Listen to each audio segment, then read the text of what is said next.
What makes you eligible for parole? Well, if you're in prison, you've served your minimum sentence. That's where we start. That's the starting point. If you have not served your minimum sentence, we will not even consider you for parole.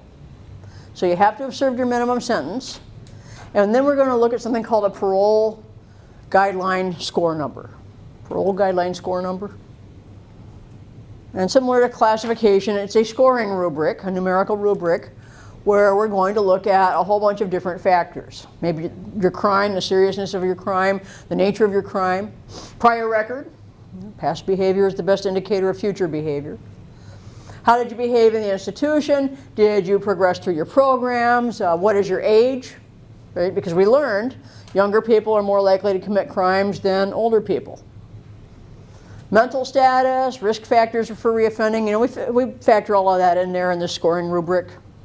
And we come up with a number. Parole interview is only used for those mid-range parole scores. So I said we came up with a number.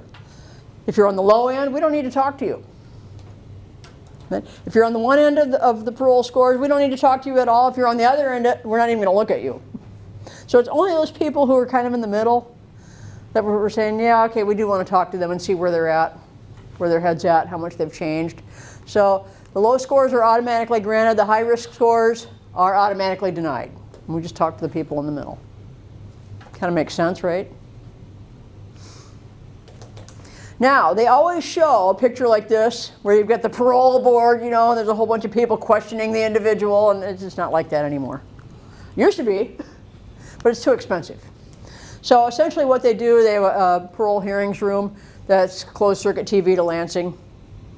And a member of the parole board will interview the person and take notes, and then the whole parole board meets and they all compare their notes on all the offenders and they decide who does and who doesn't get parole. But this way, we don't have to have a whole bunch of people, a whole panel of people driving to all the different prisons in the state, because you can imagine how expensive and time consuming that would be. So instead, they just use closed circuit TV now. Technology, right? Gotta love it. Pre-parole investigation. So before we're going to kick you out, let you loose, we're going to investigate where you plan to live, what possible employment you might have set up, educational plans, treatment plans, all of that kind of stuff. So I talked about parole officers working in prisons as part of the reintegration program, the reentry program, and this is what they're doing. They're working with people that are going to be paroled or possibly paroled to help get this stuff all squared away.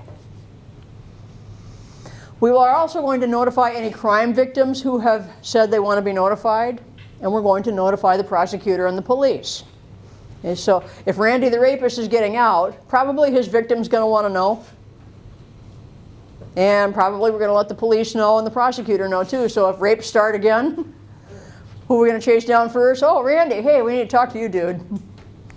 Billy the burglar gets out and burglaries all of a sudden go up. Oh yeah, we know where we're going to look first.